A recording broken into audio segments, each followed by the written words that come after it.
3, 2, 1, and go.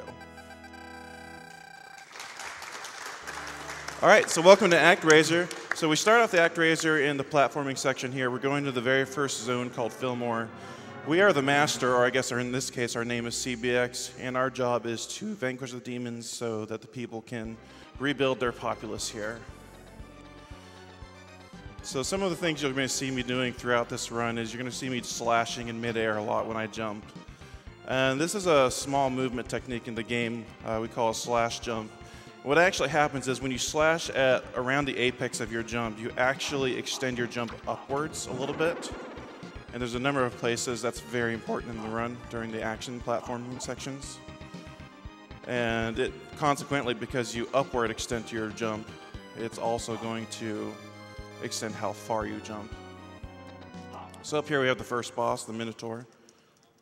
He's pretty easy. Just going to damage boost clip behind him. And just kind of face tank him.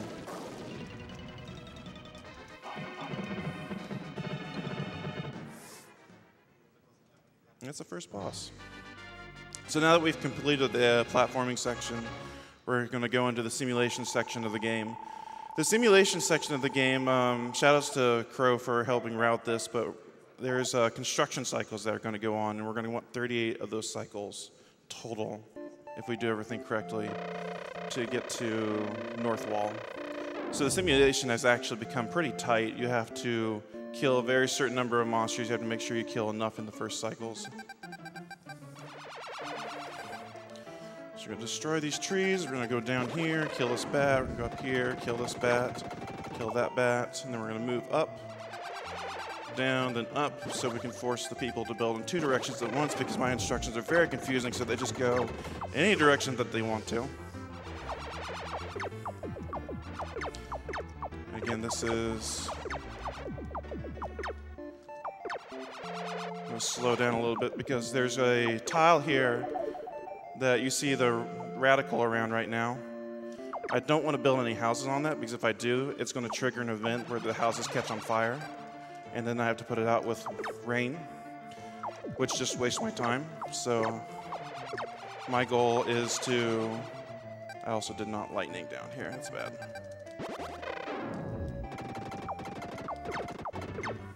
So we're going to move... After we get done listening to the people, move down here. Some of the things you end up doing in this game is moving in two directions at one time. And we're one population short, so it's fine.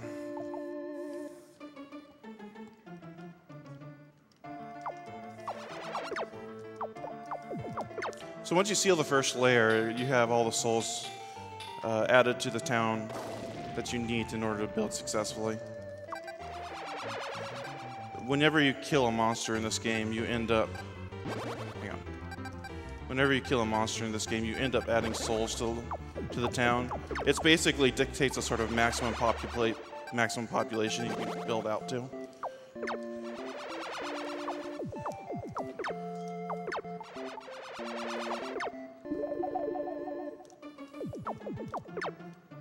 So right now I'm about 4 population behind because I didn't quite do the second cycle correctly. But that's fine, we'll try to make up for it in Blood Pool. So now we're sealing the second layer.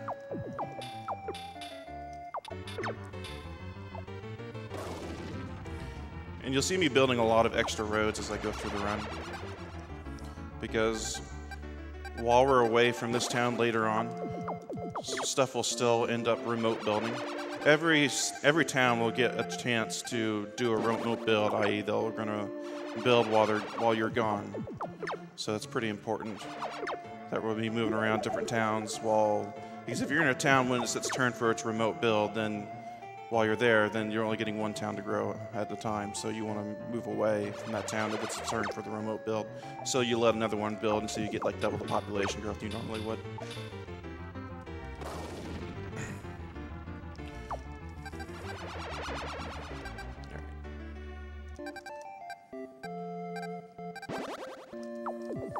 So now that they learned how to build bridges so they can cross the river in order to seal this layer. Interestingly, so you see some of these support structures here, like these are, I think, this is like a regular wheat field, or no, it's a rice field or something. And the support structures, you have to have the support structures in order for the town to build. And this like provides support for 32 population, and you'll see wheat fields, which is a blue fields, provide 48 population.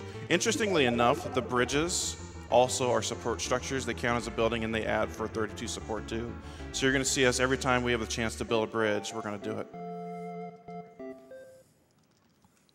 All right, so now we're done with Fillmore for the moment. We're going to go over to Bloodpool, and we're going to do the Act 1 there. This is the nice thing about this game is the only thing that's keeping you from going to other levels is basically your current population level.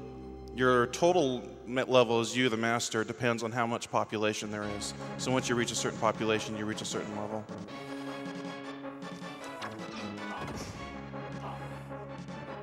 Also, this game is very excellent music. Some of the best music, I think, on the SNES.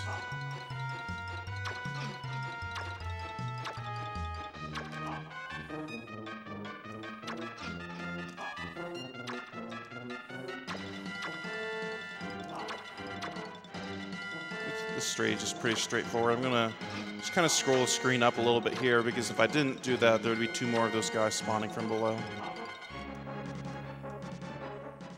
Here's the Manticore. This is going to be a very tough fight.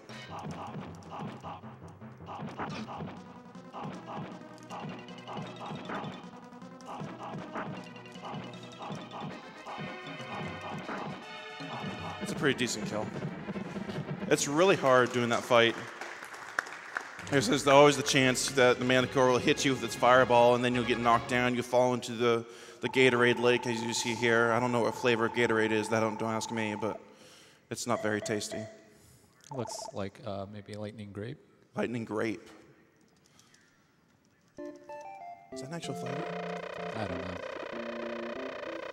All right.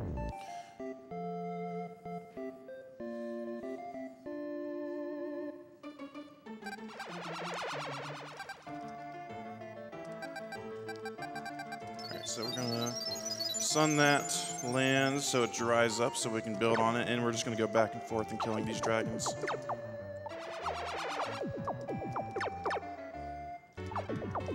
And we're going to leave.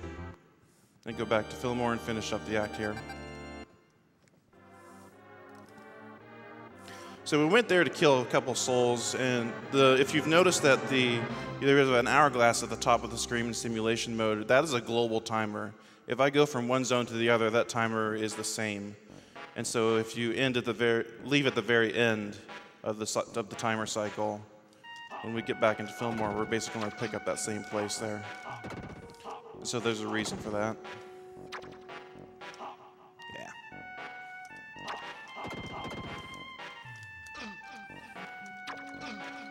You see me trying to kind of jump backwards into these things so I can kind of backwards boost.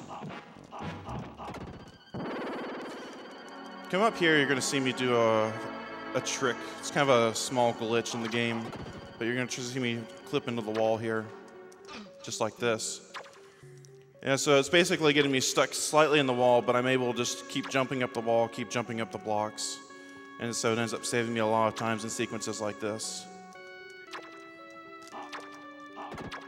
It looks kind of funky too. I want the apple. So here's the boss of Fillmore Act 2. It's this Minotaur. The Minotaur is the strong reminder never to skip leg day. Because if you never skip leg day like this guy does, then you'll be able to jump about 20 feet in the air. But we just face tank him. And that's Act 2.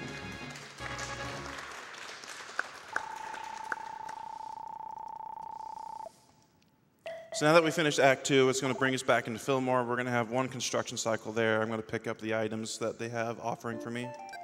They're going to tell me some stuff. We're going to go take their offerings. This is where text mashing becomes very important. We're going to try to catch up in Bloodpool. I don't know if it's going to be successful or not. All right, here we go.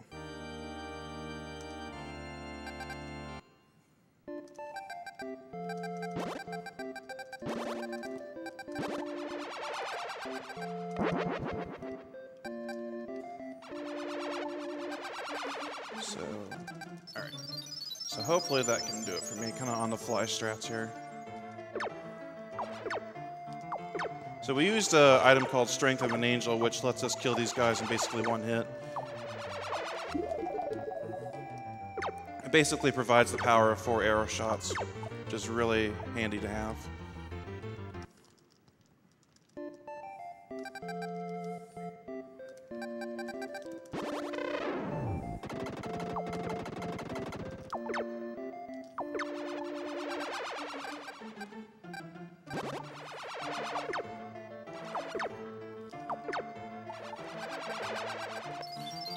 And I'm using miracles here to kind of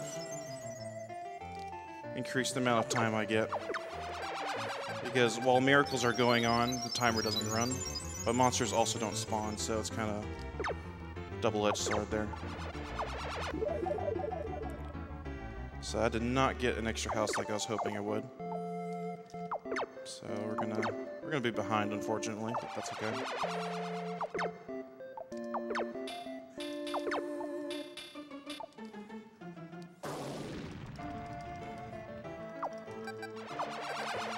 So now we gotta go up here and seal the snapper lair.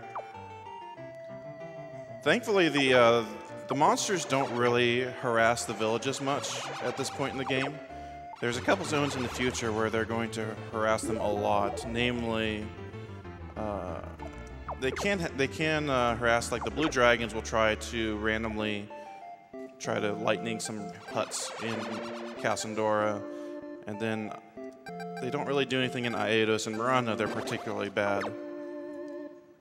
So you have to watch out for them a lot. And if you lose a population, it can actually be a pretty large setback. Right now, we're just kind of waiting around and waiting for the city to finish building. After this cycle, we're going to have one of the people in the town, I think it's their Prince Teddy, he's going to get lost and he's going to do some soul searching. He's going to show up at this cave. And we have to give him a loaf of bread to remind him that the people still love him and for him to come back. But really, all we want is the skull that he's going to find out of this cave, so we can seal this lair down here. And then we're going to seal this lair up here, and then we're going to head all the way back down.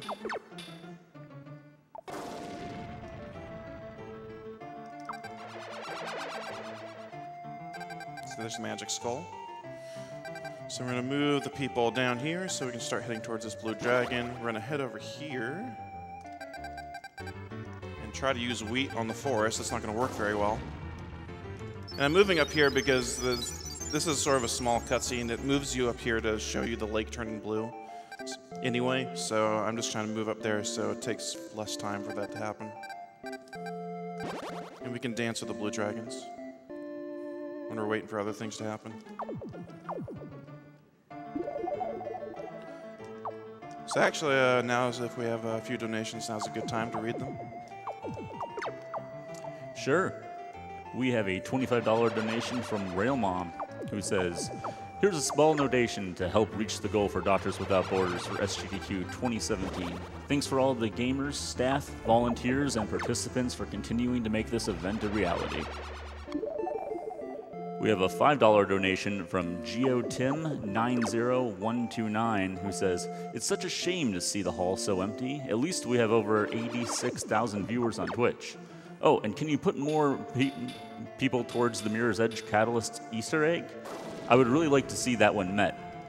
Just to give you a little incentive on that one, currently for the Mirror's Edge Catalyst Easter egg, we're at $2,161 out of 5,000. So if you would like to see that, please get your donations in. That will be run later this evening. All right, so we finished up sealing all the layers in Bloodpool, and now we're going to Act 2. This castle can be a little technical. This is the first introduction in the game of some instant death spikes. Mostly, if you fall to a certain place and you can't get up, the game is merciful enough that it just kills you outright. All right, we got that jump there. If we don't get that jump up to that elevator, you kind of have to wait around for the second one, and that's like 2-second time loss. So we're kind of jump in the middle there in the spikes. If you play the Japanese version of this game, you actually find it a lot more brutal to play because a lot of the spikes Not just like those you see below there, but a lot of the spikes in the game in general are instant death. So if you hit them, it's sorry, you have to try again.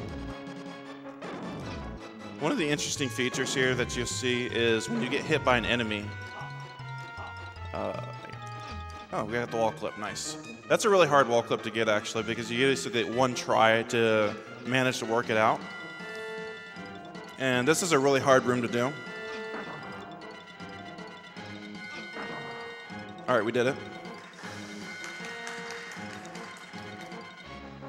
Now I have to be careful up here. Sorry? Was that the hold right strat? Just, I mean, you know, I was arm pumping too, but doesn't do anything in this game, unfortunately. So I'll pick up that heart. I'm going into the Zeppelin Werewolf. And this is basically the most RNG-based boss in the game. He will spawn anywhere, any one of these platforms, and he is being a total jerk right now and spawning every time on the top platform. Might be able to get this, not sure. Got it. Nice. So you want to kill him. The thing is, once he goes past half health, he begins his transformation into the werewolf, and so if you can deal enough damage to him in one cycle, you can skip the werewolf transformation altogether. And that's Bloodpool Act 2. We're going to pick up all their offerings before we leave and let one more construction cycle happen. So from here, we get a source of magic and we get some magical stardust, which is also the most RNG-laden spell in the game, and it can be the most amazing or the literal worst spell in all of video game history, in my opinion. So Stray, I noticed you used the wheat on the farm fields here. Is there any importance to that? Yeah, so using wheat on that, so let me select the correct magic here. Yeah, so using wheat on the farm, when I said at the beginning, the different support structures provide a certain support for the population. Most areas, until you teach them wheat, will only use like the rice fields or grain fields. And upgrading the field from the rice to the wheat will upgrade it from 32 to 48 support. So it basically saves a couple houses later on. So here we are in Cassandor in Act 1, and we have a lot of sand, so we gotta jump over these guys, and we got a lot of stuff killing me, or trying to kill me. The first part of the stage is pretty straightforward. I just kind of run through a lot of stuff, especially right here, jump over things. The flying flames can actually troll me pretty hard sometimes.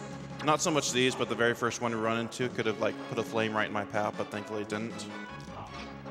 Just kind of run into him. I kind of hope to slash in midair and kill him in midair, but it's hard to do. This part of the stage is where slash jumps are super important, because if I don't slash jump, I don't make a lot of those jumps. But we made them just fine. So that part of the stage can actually be pretty nail-biting sometimes, if you're not careful. We're gonna pick up this health, and we're gonna go to the antline here. And we're gonna see the first demonstration of Stardust, and we'll see how well it works out for us.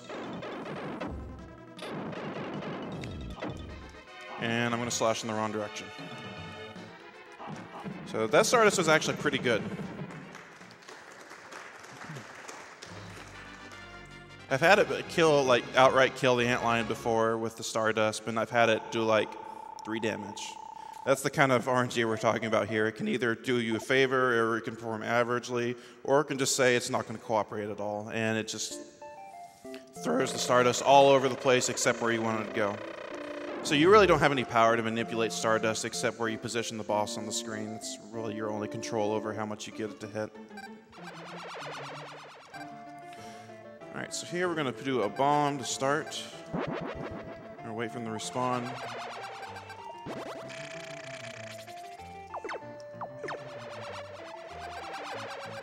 And again, we're using the rain to kind of pause the timer while we farm these guys.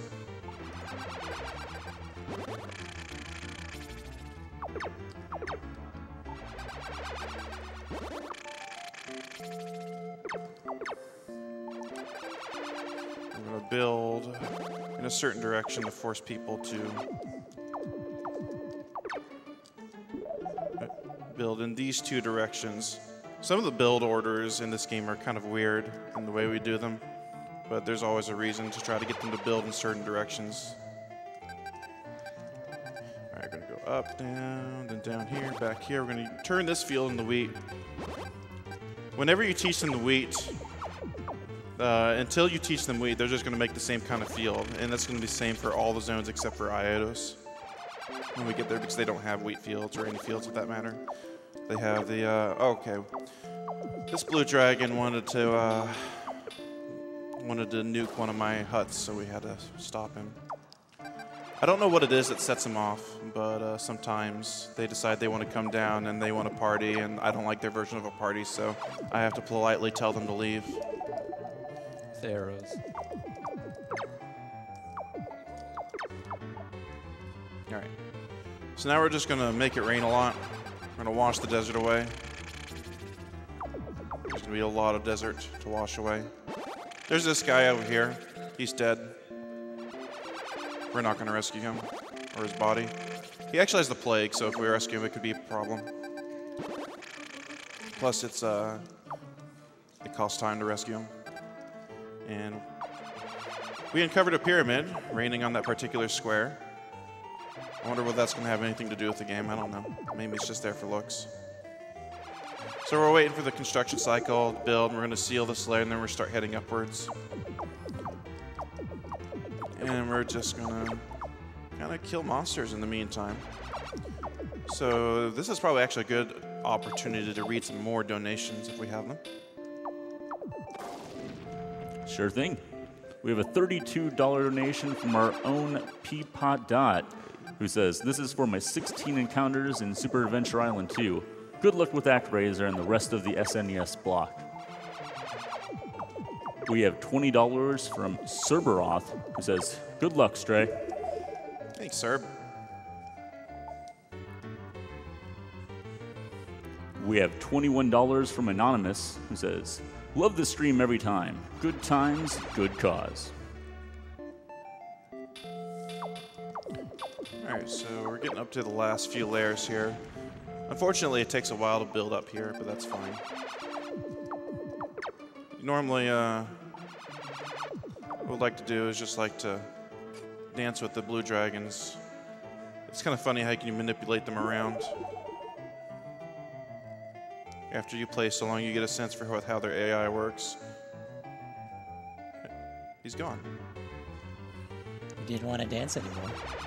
He didn't like my dancing. Oh well.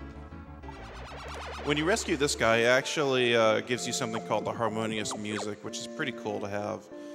It's actually some of the best music in the game, I think.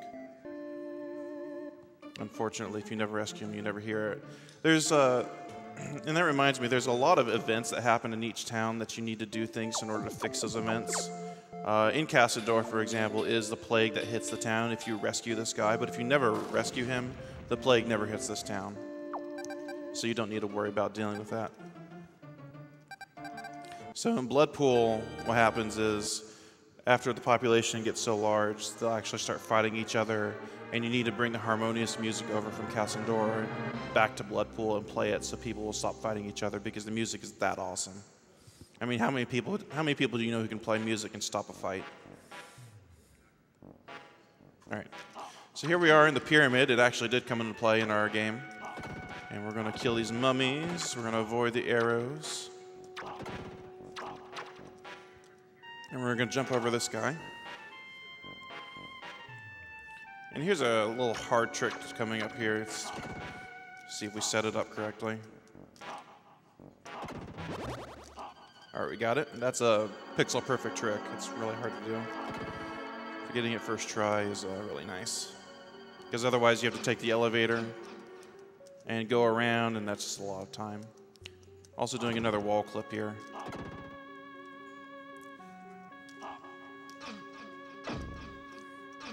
All right. It doesn't matter too much how fast you go in this section, because there's an elevator at near the end of it that just goes up and down anyway, and it's one of those elevators that moves whether or not you're on or off screen. So as long as I get there by like 172, then I'm fine. So I'm running a little late, but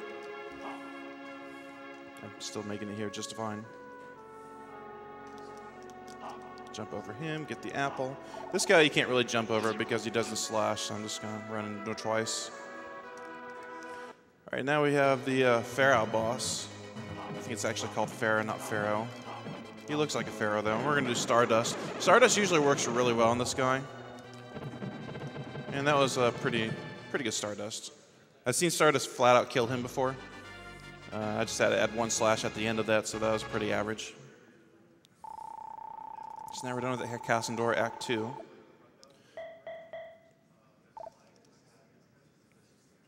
And remember to pick up the items, the offerings they have. One of the things that when you seal the layers in this game, there's 4 layers in every single zone. 2 of those layers will upgrade the population. So you see the difference between these like 3 different kind of huts here. One holds 4 people, one holds 6 people, and this holds 8, which are civilization levels 1, 2, and 3 respectively. So there's two layers that will upgrade your civilization levels, and then there's the other 2 layers will drop items. One is always Strength of an Angel, and the other one is a bomb, which we use throughout this run. So we're going to head back over to Bloodpool for a moment because they have an item for us. Also because, remember when I was talking about the remote builds earlier, it's actually Cassandora's time to build. So we're going to move away from there and have Fillmore build while Cassandora is busy building, so we have 2 cities building at once. And the remote builds go in a cycle. They take their turns, so there's a global cycle count. If you number them, like start at 1, Fillmore will build remotely, 2, Bloodpool, 3, Cassandora, 4, Iotos, 5, Marana, 6, North Wall, and then it cycles back around to Fillmore, so it just goes in cycles and turns. Right, I don't think I have enough population. Maybe, I'm not sure. So I was 4 population behind. I don't think I'm going to be able to go to Iotos right now. Maybe I will. I can't remember.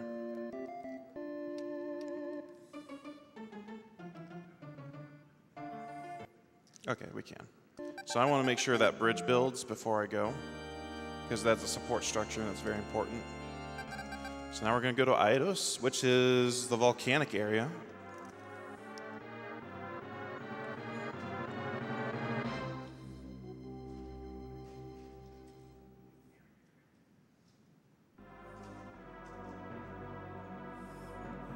You see me in this stage jump over these guys in the beginning.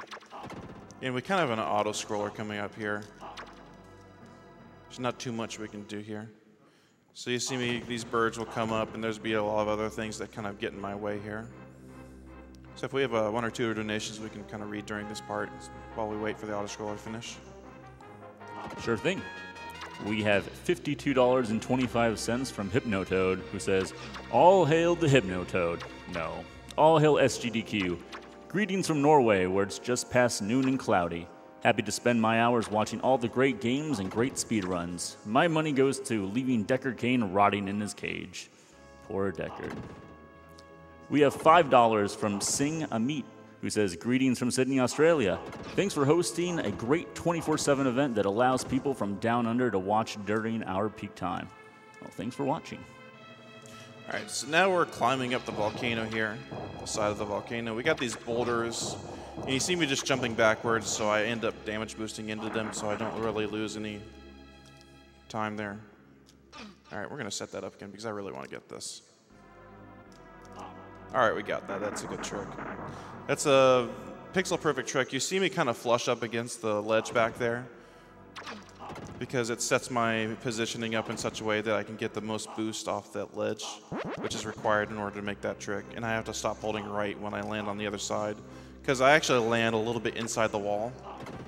And if I keep holding right, it's going to push me out of the wall, so I have to stop holding right. All right, so here we have the serpent. And we just kind of slash him to death. Except I'm already missing. Or we're going to fall. Because I can't turn around. That's fine. I opened up that fight wrong. So you guys get to see this part again.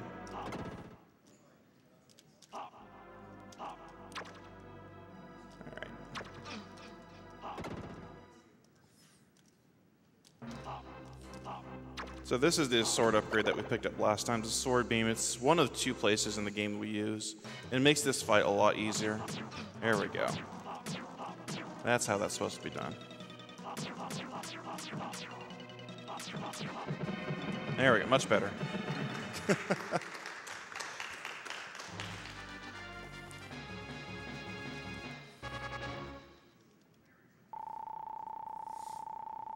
So the sword beam is the only time that you actually see it as an item left in the level like this. The other time that we see it is at the end when we're fighting Tanzra, and it's just given to you. You don't even have to pick it up for the boss rush. So here we are in Iodos. Iodos introduces a enemy you haven't seen before, and they're actually some of the most annoying ones. And we're going to look at an offering because I hit the wrong button here. Strengthen Angel. Oop. I'm going to use a bomb. I'm going to wait for stuff to spawn. We're going to use lightning on these rocks to clear the rocks out. So you see those giant floating heads, and they actually normally take 8 arrows to kill. But with Strength of an Angel, since Strength of an Angel is worth 4 arrows, you only need 2 of them to kill. They still take a lot. And they don't look very threatening at first. They just kind of wander around a little bit. But over time, they will eventually do an earthquake and pretty much wipe out all of your houses, which is not a good thing. Last I checked, anyway. You see me waiting for these monsters to respawn before I catch the next lightning. Because while the miracles do pause the timer, they don't let mobs respawn during the miracles. So we let them spawn, and then we end up killing the monsters. So if we did this right, we get 6 structures, which we did.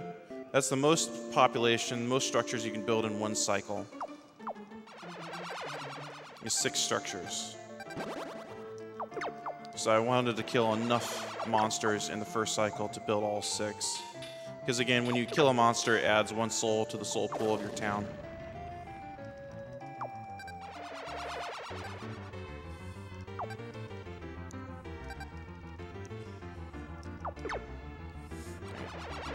So now it's just kind of mostly building around and trying to seal these layers.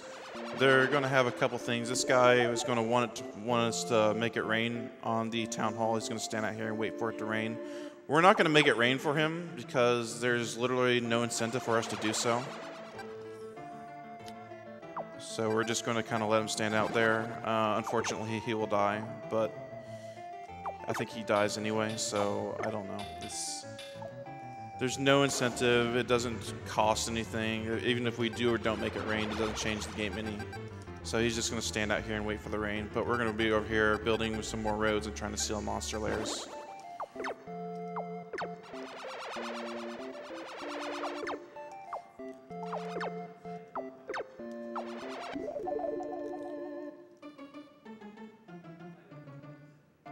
And so the support structures here, as mentioned earlier, a lot of places have the wheat and the rice, or the grain, or whatever the brown one is. I can't remember off the top of my head right now. But they have the horse stables and the windmills here. You see, and the windmills provide 72 support, and I think the horse stables provide 32, if I remember correctly. So here, coming up after this cycle, the town's going to get upset because the wind isn't blowing. Because when the wind's not blowing and the windmills aren't working, that's not a good thing. Also, see you later. If you caught the blue dragon just kind of flying off stage left there.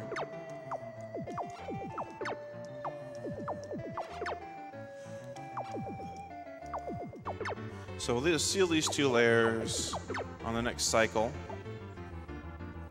You can get a civilization upgrade from this layer and an item from the other one.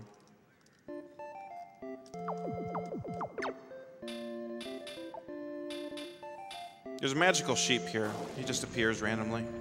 We'll be able to see him a little more of him later.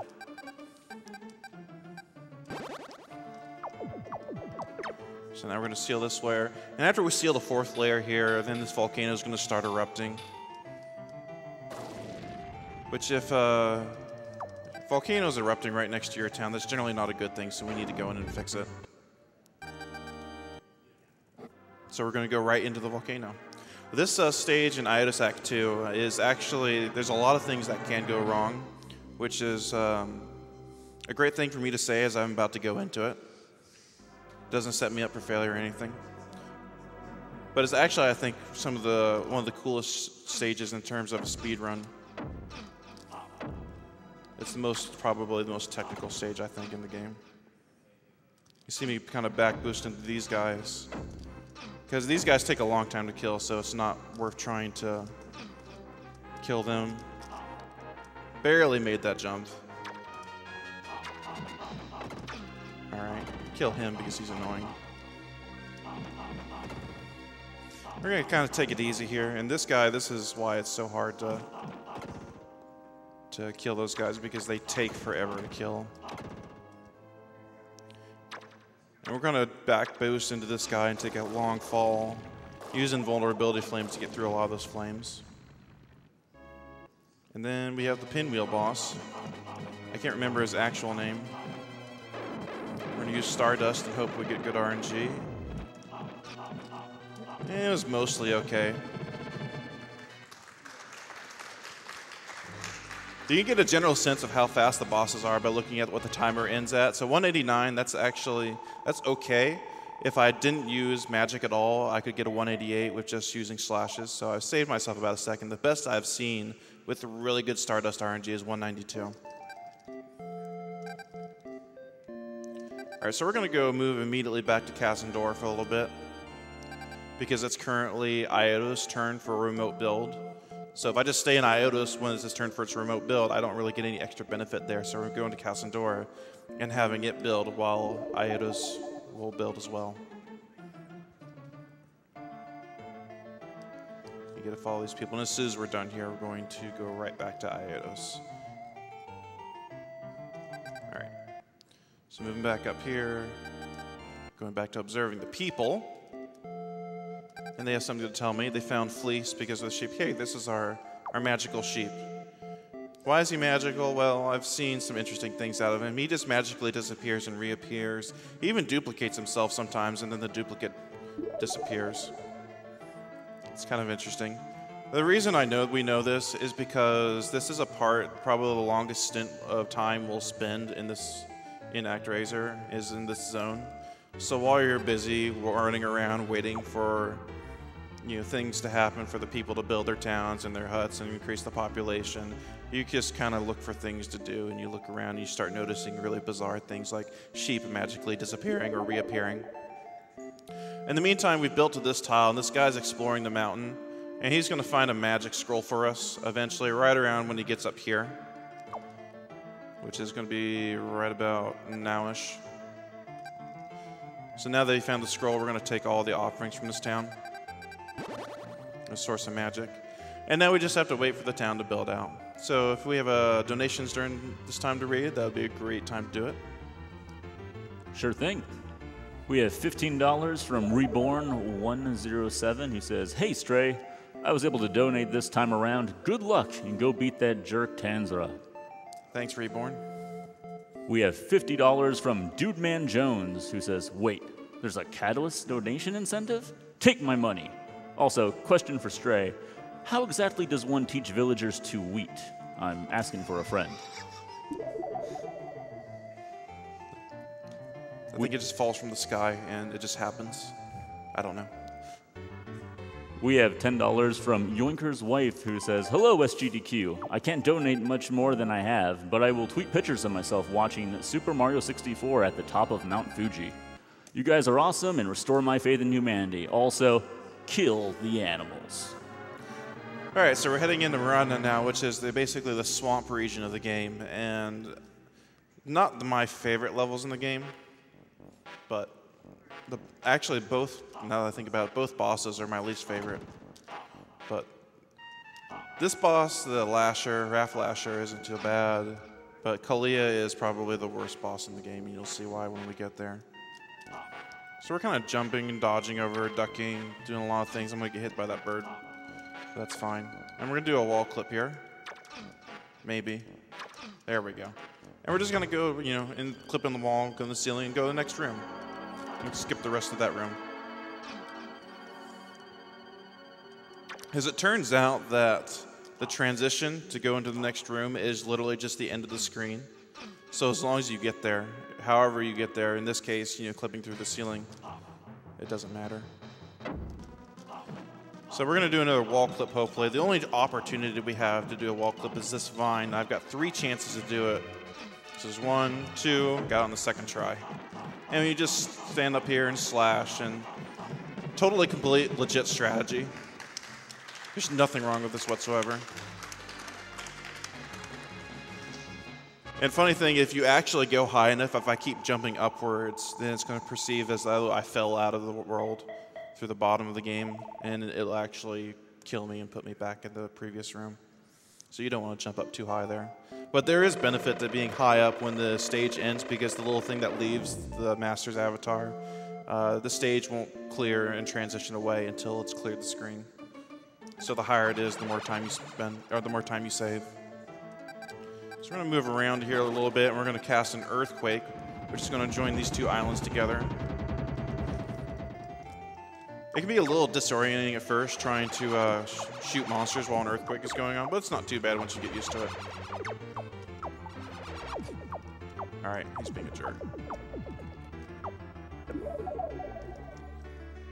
So as long as we kill 4 monsters in the first cycle, then we get the full possible population build. The reason for that is apparently Earthquake has this nice unannounced side effect where any layers that are showing, that are open up, we actually take 10 souls off those layers. So like there's a layer up here and it's not showing because it's covered by forest.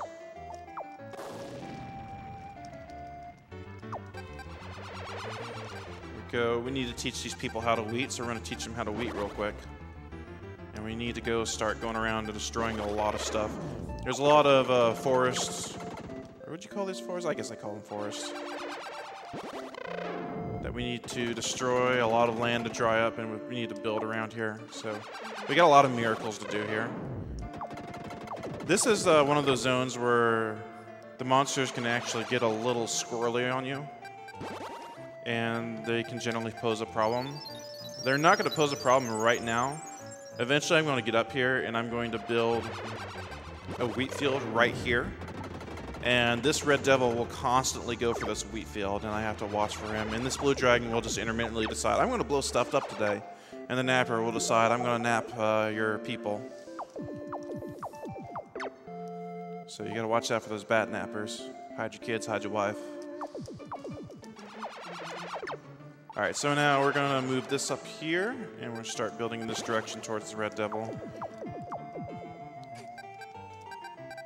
And the napper's going to run right into me, which is a cool guy. We're going to do a couple other things, clear this land out. And dance with the blue dragon a little bit. And I think this will be the last one we need to do in terms of miracles.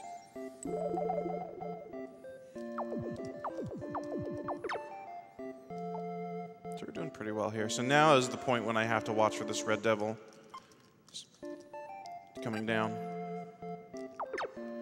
So I'm going to just... See, he's going straight for the field like he always does. The blue dragon typically doesn't do anything until after this cycle, once the red devil's lair is sealed. So I go over there just as precaution to make sure he's not about to do anything nefarious, because otherwise, you know, if I don't watch him, he'll prove me wrong and decide that he wants to ruin my day. So now we're going to move the building down here, and we're going to head for the napper lair. So this is when I really need to watch monsters and make sure that they aren't being jerks to me. So this blue dragon is actually, yep, he's moving upwards right now. So I got to make sure I kill him before he does anything that I don't like.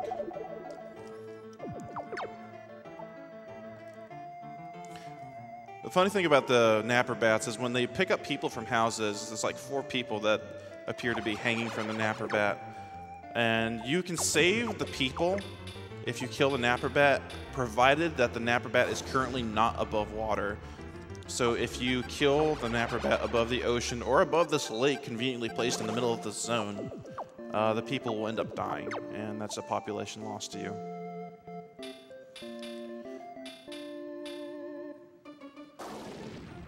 So now we're ready to go into Act 2, but we're not gonna do it this moment. I am 4 population behind. So the next population cycle is gonna bring me up to 1896.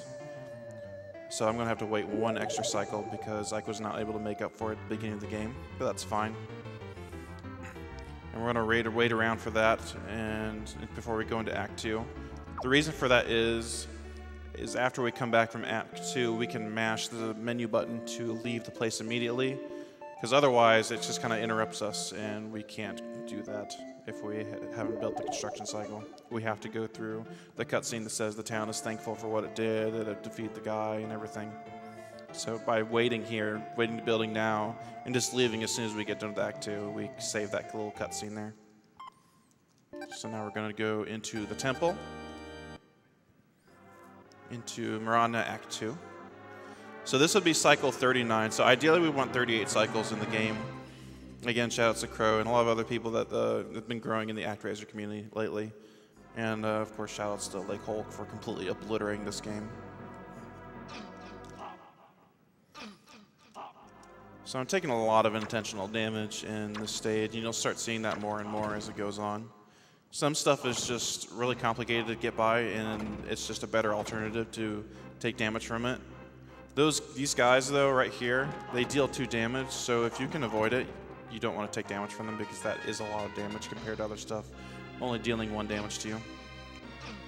We kind of just run right through these heads right here. You can damage clip through them by hitting them in the same frame that you would contact them, but I don't try to do that because it's hard to get consistently. Kind of falling down here, taking more damage, jumping over him, falling down. And now we're on to my favorite boss in the entire whole game is Kalia. There's no sarcasm in that statement whatsoever. On the first time around, it's actually not that bad.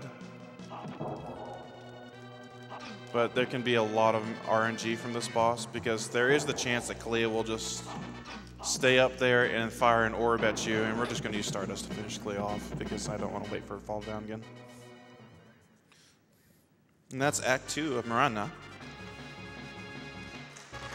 So now we're going to go immediately to North Wall.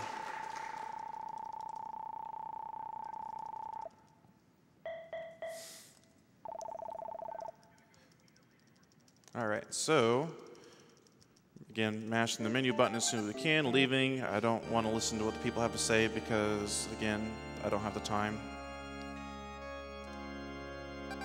Going into North Wall here. Act 1 and Act 2 of North Wall have different music from anywhere else you've seen. I honestly think that Act 1 of North Wall is some of the best music, amongst, again, the best music in the game. It's just, you listen to it and you don't want to stop listening. And you never hear it anywhere else in the game.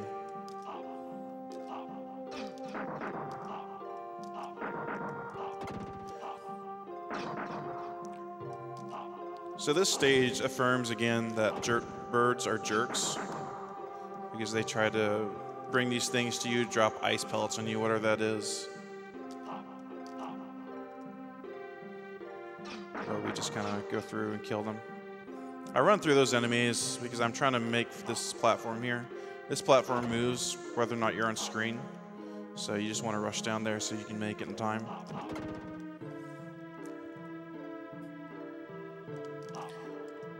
Northwall has these interesting things where these eyes just kind of spawn randomly throughout the stage. It's the only, Northwall is the only place that happens in the game. And they're going to spawn a lot up here, and I'm actually so used to dealing with these, you just kind of jump over them. It was actually a pretty generous spawn. There's only one that was in my way. Sometimes I've had it where I had to completely kill them all before I could bother passing. We're just kind of damage boosting our way through here.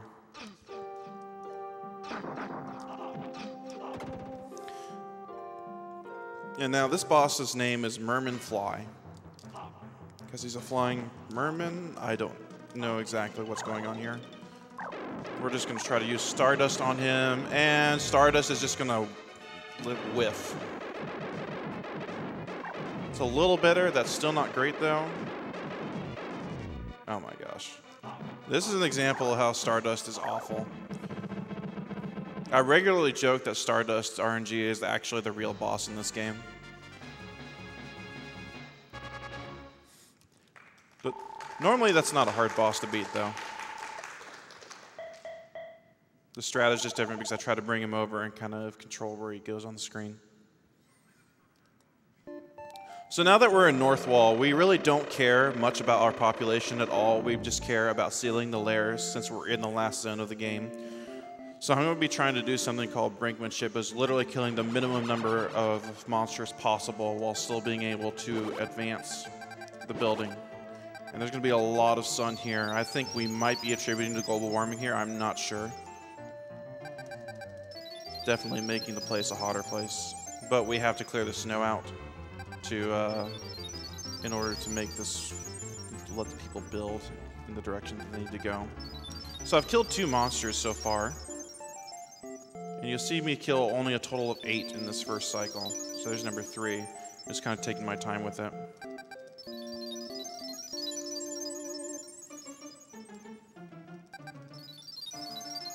Alright, so now we're going to have them build. I'm going to kill a 4th one there. I'll build up, down, then up, and then we're going to go up right straight to this layer. The reason I do it that way is so they build off to the right of the town. So now I'm going to kill 8 monsters total, so we're going to get only 2 structures this build cycle. And I can only kill 2 more monsters total. I don't care about teaching them how to wheat, because as long as they're building a structure, it doesn't bother me. This Red Devil wants to destroy the field. These guys are annoying. Alright, so I got 2 houses there, but that's okay. Generally, you want to build as few structures as possible because that just frames that you can save off every structure that you don't build. But now, since we're sealing monster layers, we're going to get the maximum build every cycle, so we don't care how many monsters we kill. So we're going to sun this one tile. We're going to go back up here and build out. Go seal the other layer.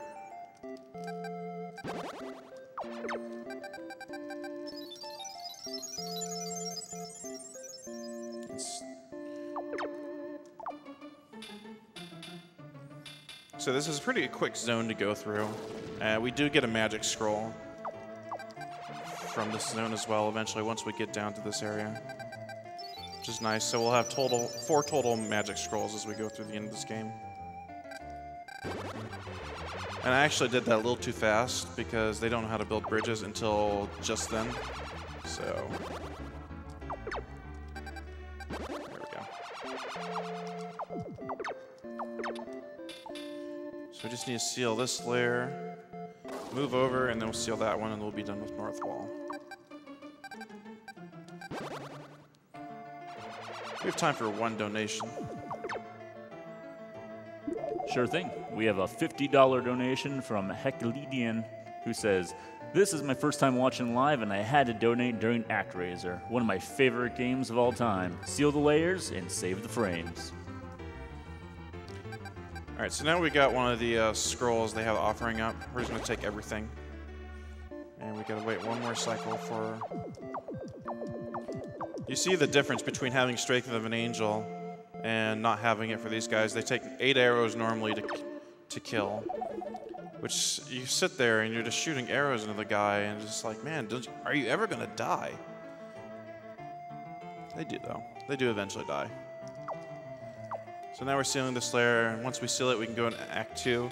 The people are going to get upset because they apparently revere this tree. I think there's some initials at the bottom of it from like people who have previously lived here.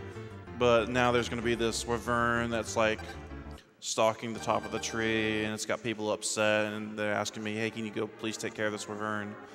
I don't think it actually stops them from building, but it upsets the people anyway. So we're going to go kill the wyvern for them. The Arctic wyvern is his name. And again, this is another situation where you see different kind of music used in this stage as compared to any other part of the game. Also, the eyes have a habit of spawning right in front of you. We're going to be trying for a wall clip here. It's actually kind of an annoying one to get. Got it first try. And then all right, we got it again. That bird ended up knocking me out of the wall when it hit me. So I was able to get myself knocked back in the wall with that caterpillar. So we're just kind of climbing this tree as fast as we can.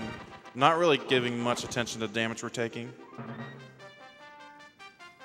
we're going to stay on the left side of this bubble because there's a bird that comes out. As long as you stay on the left side, you don't really need to worry about it hitting you. Because if you stay on the right side of the bubble, then it's just going to move out further and probably hit you. All right, here's the Arctic Wyvern.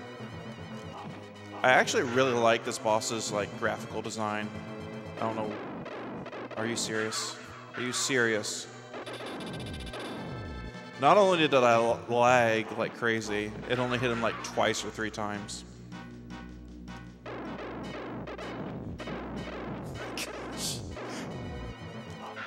I don't think you're winning the lottery anytime soon. Yes, no kidding. Get him. All right. Stardust is so annoying for that reason. I have actually, the boss is massive. He takes up like 1/4 of the screen, and I've actually had it before where Stardust, he's swooping from right to left, and Stardust didn't hit him at all. I've actually had that happen once before, and I was in disbelief. So Northwall Act 2 is now done, and we're moving on to the boss rush of the game. And this is called Deathheim. So now we're going into the final part. So the boss rush, as you expect, if you ever watched a Mega Man game, the same kind of concept applies. You're basically going through and facing all the Act 2 bosses over again. They are slightly supercharged or sped up, so it is a little different for most of the bosses.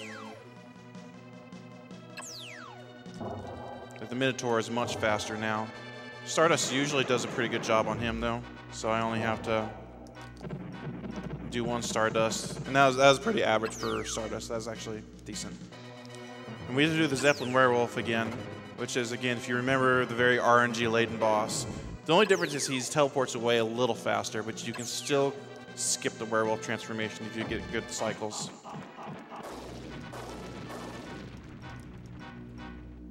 I'm actually going to skip that and hope he spawns down. Oh.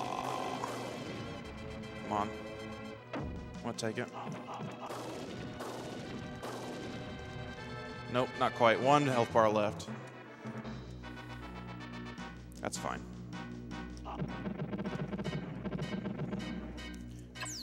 The werewolf phase can actually be really challenging if you let it go on too long, because he just kind of stays right on top of you, and it reduces your ability to hit him because you're busy taking damage.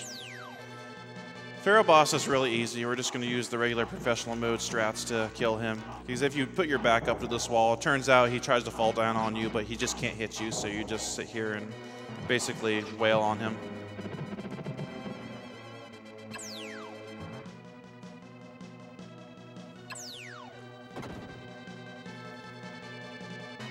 Next is this pinwheel boss. I can't remember his exact name right now, but he moves a lot faster than normal. And we're not going to use any magic on him. We're just going to do all slashes. Hit him 5 times here. Hit him once here. And hit him 4 times here. That's a pretty good kill. The next is Kalia. Again, this is the one boss from Marana Act 2. And before I could get 6 or 7 hits in on Kalia, now I'm only able to get 3 or 4 because it moves that much more quickly. So I'm going to kind of wait for her to come down. If I do a slash jump in the air there, I can actually get some damage while she's floating around in the air. She's actually being really generous with the RNG and not throwing any orbs, which is kind of rare. All right, let's finish her off.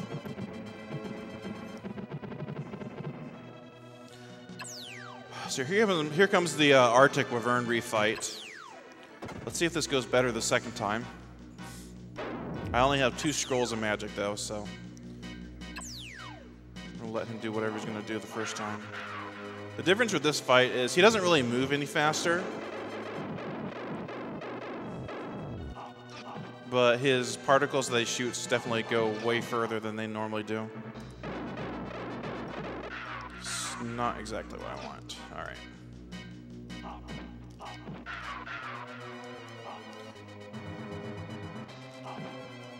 Actually, I want to take a little bit of damage.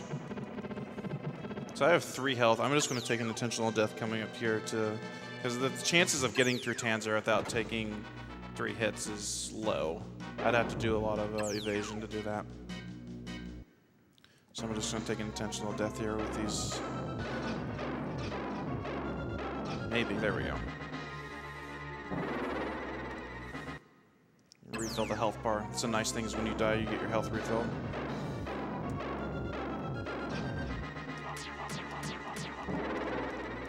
If you stand in the right place, you can avoid a lot of his attacks.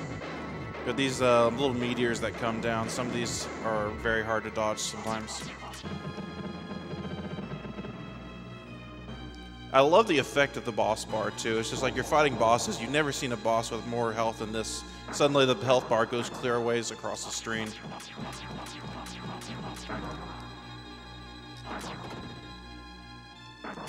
All right.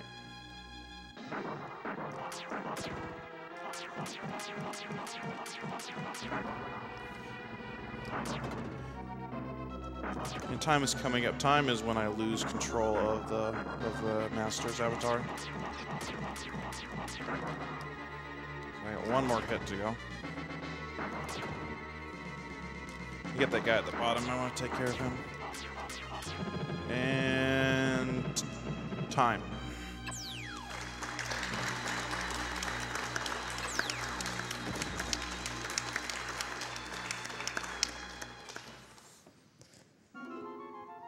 What was it at? It was 1 hour, 1 minute, 12 seconds. That's actually not bad, considering I missed the cycle. I think my PB is about 30 seconds off my PB. That was a good run.